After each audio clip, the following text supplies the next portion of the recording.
Hey there, Squirrel Army, and welcome back to Past Precon Power Up. Today, we are going back in time to do the land. Today, we are going back in time to do the Reap the Tides Precon deck. This deck was released literally a couple of years ago now, but I didn't get to cover this deck or upgrade it. So I decided we're going to go back in time and upgrade this deck. Our commander for this deck, for those who don't remember, is AC, Tyrant of Gaia Strait. He is a 6 mana, 5/5, 4 and green blue, so Simic colors. We can play an additional land on each of our turns, and lands entering the battlefield under our, whenever land enters the battlefield under our control, we can draw a card. So quite a cool Serpent commander here, and we have a lot to sort of work with in these colors, being that there's already another commander that's in these colors that does a very similar thing. So what we're going to do today is take the deck list from the original Precon deck, upgrade it with a few changes, and then see where we're at after that, because I noticed there's a lot of things in here that could have been taken out and could be put in, especially in today's Magic, with a lot of new cards for this deck that would really help it out. If you're enjoying the content here, you can join the Squirrel Army by subscribing and turning on the notification. Alright, so after a bit of tinkering, this is what this is the idea of what I came up with. And first of all, we're gonna go through what I took out of this deck, because I took out quite a lot. There's 41 cards there. So a lot of it's lands. I'm not going to go through the lands because there's no point in me doing so, because they're all basically under the same category, in that I just felt that they weren't really good enough for the purposes of this deck and what you're gonna do with this deck. A lot of fetchable lands and whatnot that aren't in this deck are obvious includes to this deck, but I tried to put this list together as budgetly as possible as what I could, because if you're a newer player and you don't have access to much of the format and you don't have much money to spend, it'll be much easier for you to get this deck on a budget. Forests and islands are worth nothing, so just put in basics in replacement for most of the lands. Otherwise, the only land that I did actually add to the list was Broker's Hideout. So that was pretty much it there.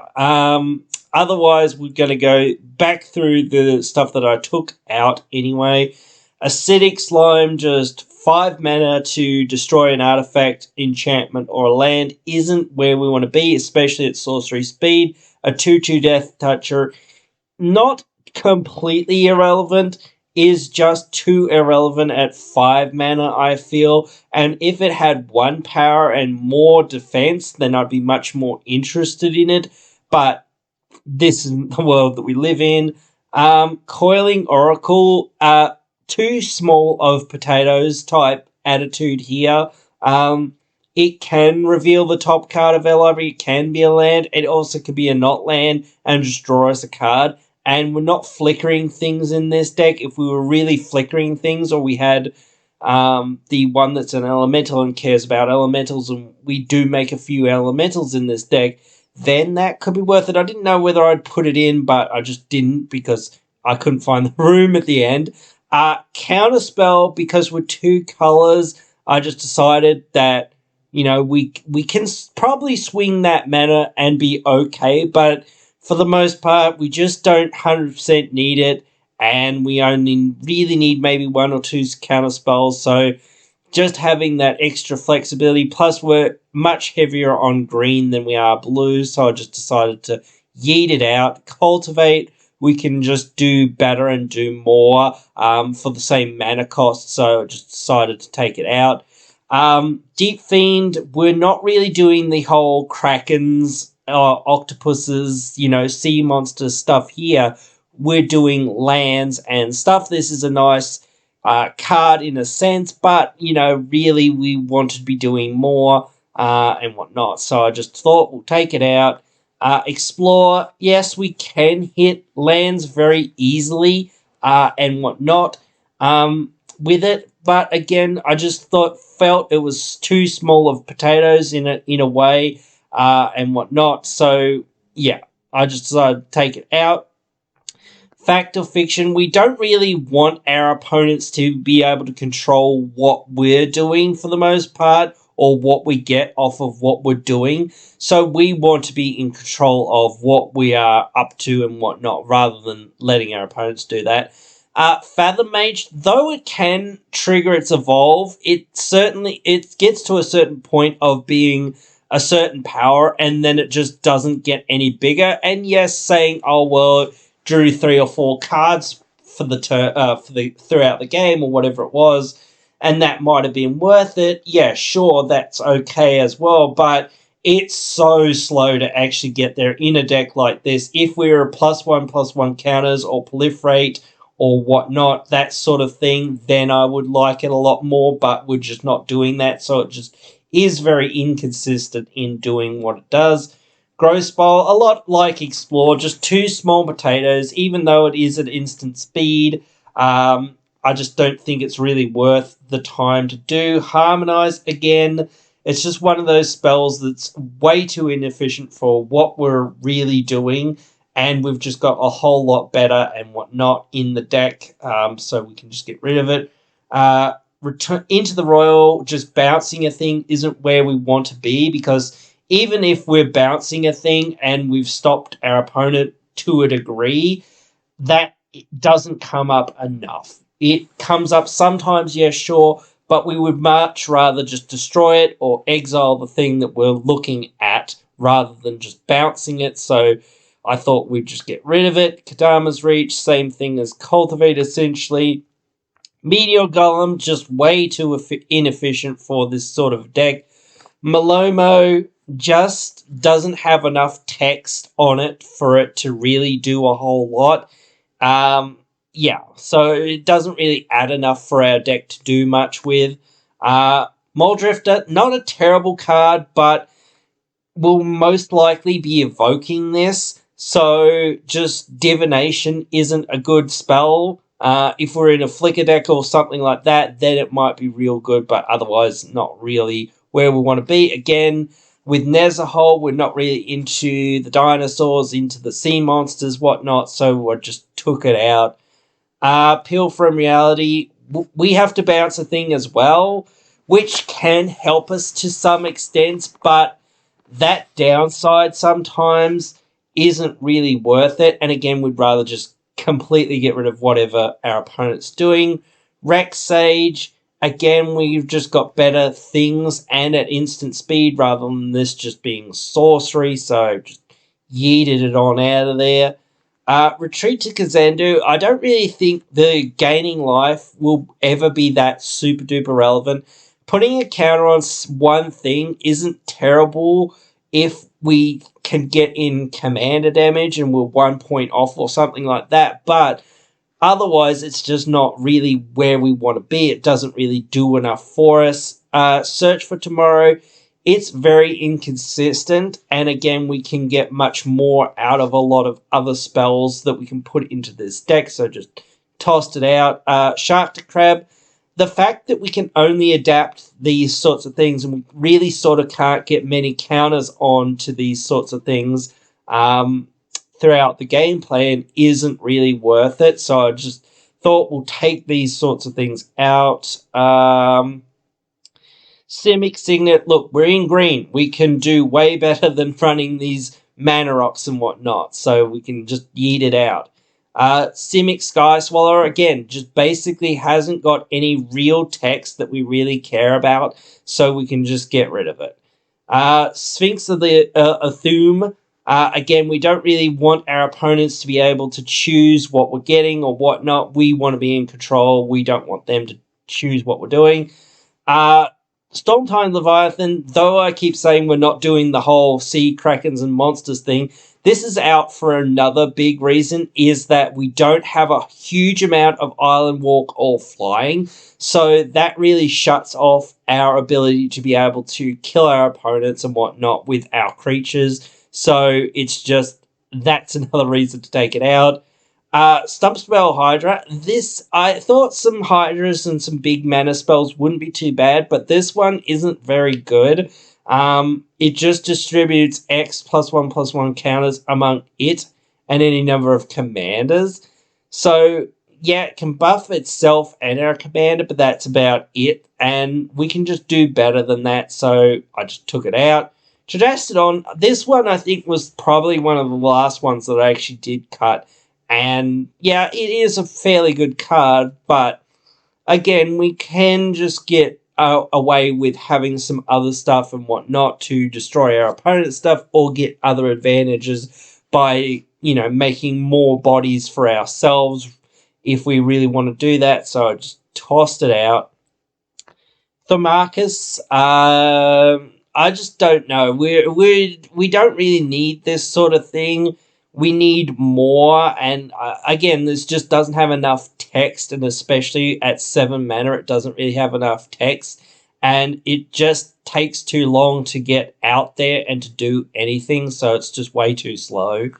Urban Evolution, this one I think isn't too bad, but it is sorcery speed, which sometimes is a bit irk, and it is 5 mana, which is also a little bit irk at certain points, because we've already got our commander out, and what we're really looking for is certainly more lands. But if we don't draw those lands, that becomes the issue, and that sometimes does happen even in a very land heavy deck. Verdant Sun's Avatar, we're not really interested in gaining life. It doesn't hurt us to gain life, obviously, but it just doesn't really help our strategy overall. So just yeet it on out.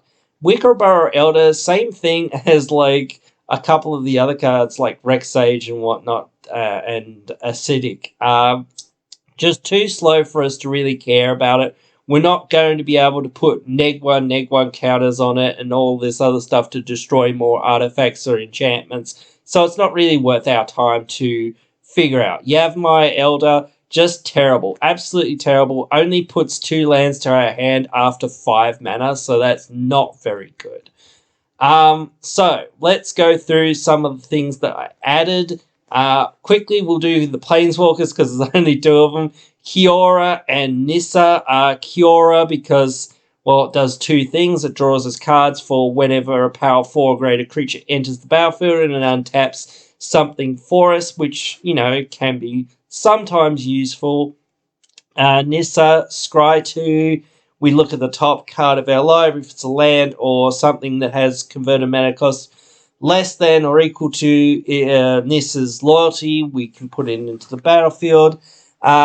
The ultimate isn't too bad, you know, though it isn't amazing. It only is once per activation or whatever, but still, that's okay. It's still fairly good and gives us a lot of advantage throughout the rest of the game. I added Farseek to this deck, just great land ramp tutor, Nature's Law, 3 visits, and that was pretty much it into the sorcery section, so not a lot to talk about there. Rolling Regrowth, Resculpt, Reality Shift, Nature's Claim, Harrow, and Beast was the ones that I added to the instance. So yeah, just Reality Shift and Resculpt and Beast Within and also Nature's Claim, just all really good removal spells, and then Rolling Regrowth and Harrow, just decent ramp spells that put at least minimum 2 lands into play for us, so that's quite useful. Enchantments, I think we only added a couple here, so Garruk's Uprising was one of them. Again, draws us cards for power 4 or greater creatures. and whatnot. Gives our creatures trample, which is very useful. Helps us get that lethal damage in and whatnot. Ominous Seas, I like this one because we can get so many counters on it, and there is another thing that we could have put in here that I do wish I could have found room for, but I couldn't really find room for it just on the first whiz through of this deck. But it's the thing that lets you sacrifice creatures to draw X cards. Then you discard whatever it is, 3 or 4 cards, and the X is equal to their power. So we just draw 8, discard whatever, and then we make another 8/8, sack it, draw 8 more cards and whatnot. But this is really good anyway, because it'll get counters fairly quickly and make us some 8/8s fairly cheaply and whatnot, so that's fine. Zendikar's Royal, just adding those extra bodies to the field, adding those 2/2s. We need some sort of payoff for doing what we're doing, and this is an alright one in the colours that we're kind of in. But it is amplified by a lot of the other stuff that we're adding. So in the creatures, I added Ancient Green Warden, and again, a lot of these are higher in budget, but yeah, lets us play lands from the graveyard, doubles our land triggers, has reach. Everyone forgets that it has reach. Ashaya just turns all our creatures or non-token creatures into lands as well, so that increases our landfall abilities. Augur of Autumn can help us play lands from the top, can also help us cast creatures from the top and whatnot as soon as we get Coven. Brylan, whenever we cast something that has 6 or greater, we bounce something over our opponents or bounce one of our own things. Sometimes we will bounce some of our own stuff, whatnot, but it's really good. Corsair, get more lands off our library. Edric for just card draw and whatnot. Sometimes he's there for political value to a degree. Greensleeves, another really great new card that fits in this deck really well. This is a little bit pricey to a degree, but yeah, it's really great and worth the time to put in. I just love the badges as well. Just badger. Gretchen Titchwillow, just sort of more card draw and whatnot. Something to sink our mana kind of into as well. Hullbreaker Horror, just more like semi-removal, and it's a nice card to sort of sink some mana into sometimes. Kadama sneakily does a heck of a lot for this deck. Lets us play extra lands, lets us play an extra 6-drop when we play a 6-drop or whatever. Just lots of different things. Multani, I felt Multani would do some work in this deck because he does have reach. One of our more major problems with this deck will be having not enough flyers in this deck. So just having a reach trample guy that can keep coming back and keep coming back isn't terrible. He's not amazing, but he's not terrible.